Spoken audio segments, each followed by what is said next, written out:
सिद्धि की शादी के बाद वो ससुराल चली जाती है। पीछे रह जाती है भाभी रानी। सिद्धि के ससुराल जाते ही भाभी कहती है, अरे वाह जी वाह, सारे कपड़े मेरे। हाय रे पैंट, अरे वाह वाह, मजा आ जाएगा। अरे ये सिद्धि की अलमारी के सामने खड़े होकर क्या बड़बड़ा रही है? जा जाकर देख मेहमानों को विदाई की मिठाई मिली कि नहीं। अब हाँ माँ जी, क्यों नहीं, लेकिन पहले कपड़े तो बदल लूं। अब रानी आ जाती है सिद्धि के उन कपड़ों में जो वो ससुराल जाने से पहले घर छोड़ जाती है। अरे रानी, कुछ दिन रुक जाती। अरे ये तो सिद्धि बिटिया को मैंने ही दिया था, बड़ा ही फबता था उस पर, तुझ पर तो कुछ खास नहीं लग रहा। अब वो ना मेरे सारे कपड़े गीले थे तो सोचा पहन लूं।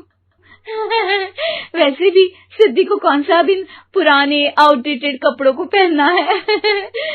वैसे भी ये सूट तो मैंने तभी पहना था, वैसे खास है भी नहीं ये। हाँ ठीक है, लेकिन ना मेरी सिद्धि पर तो जमता था। सारे मेहमान चले जाते हैं और सिद्धि ससुराल से मायके पहली बार आती है। अपना घर, अपना कमरा, अपनी अलमारी। ये बोलकर जैसे ही सिद्धि अलमारी खोलती है तो सामने उसके कपड़ों की जगह कुछ और ही रखा होता है। माँ, ओ माँ, जरा कमरे में तो आना। सास और रानी वहां पहुंच जाते हैं। रानी ने पहनी होती है सिद्धि की जींस और टी शर्ट। अरे भाभी, ये क्या? ये तो मेरी बड़ी ही महंगी टी शर्ट है, इसे आपने घर में क्यों पहनी है? अरे बहुत मिलती है दीदी ये चौक की मार्केट में, 150 में। ओ भाभी प्लीज, ये एरोपोस्टल है, 2000 की एक टी शर्ट।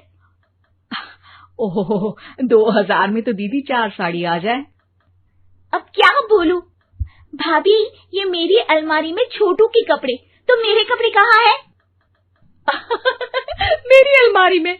अब दीदी आपको कौन से पुराने कपड़े पहनने थे? माना भाभी, लेकिन मैं जब घर आती तो यही सब पहनती ना। अरे तुम तो बड़ी कंजूस हो दीदी। खैर, वक्त आता है जब सिद्धि ससुराल के लिए रवाना हो रही होती है। अरे रानी, अंदर से सिद्धि का गिफ्ट ले आ, लड़की पहली बार ससुराल से मायके आई है। रानी अंदर जाती है और एक सिंपल सी साड़ी लेकर बाहर आ जाती है। ये लीजिए माँ जी। सास बेटी को गिफ्ट देकर ससुराल भेजती है। अगले दिन रानी एक सुंदर सी साड़ी पहनकर सामने आती है।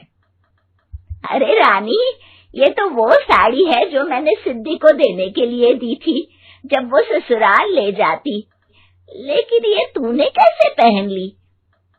अरे माँ जी, ये साड़ी तो मुझे बहुत पहले से ही पसंद थी, लेकिन चिंता ना करिए, मैंने सिद्धि के लिए भी अच्छी सी साड़ी दी है। हाँ। तभी सिद्धि का फोन आता है। क्या माँ, कुछ अच्छा तो दिया होता ससुराल ले जाने के लिए। अरे पहले दिखा दिया होता। ये चमकते हुए पैकेट में नौकरानी वाली साड़ी मत दिया करो माँ। अरे बेटे, वो तेरी भाभी ने ना गलती से उससे पैकेट बदल गया। हाँ, मैं कल ही तेरे भाई के हाथ से तेरा वाला पैकेट भेज दूंगी। अरे रहने दो माँ, आई एम श्योर भाभी ने अभी वही साड़ी पहनी होगी जो तुमने मेरे लिए रखी थी। तुम तो समझ नहीं पाई उनको।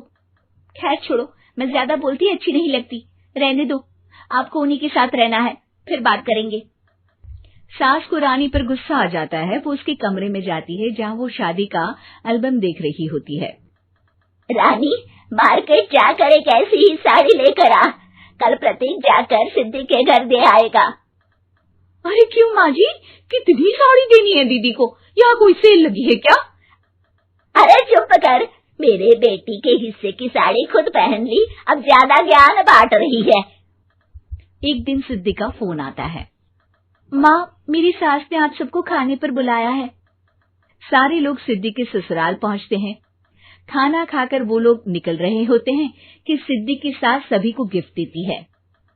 अरे बहन जी, बेटी के घर का खाना खा लिया, यही बहुत है जो आप ऊपर से गिफ्ट भी दे रही है। अरे बहन जी, आप भी कहाँ इन बातों पर विश्वास कर रही हैं।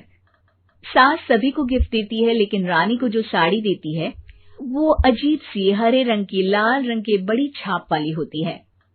अरे छी छी, ये कौन पहनेगा? सासू माँ को तो जरी वाली इतनी सुंदर, और मेरे लिए ये नौकरानी वाली।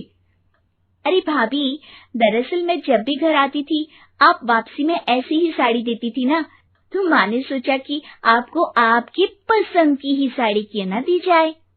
बेचारी रानी, बोलती भी तो क्या। सिद्धि और सास रानी का चेहरा देखकर हंसने लगती है, तो रानी समझ जाती है कि अपने ही बिछाए जाल में वो फंस चुकी है।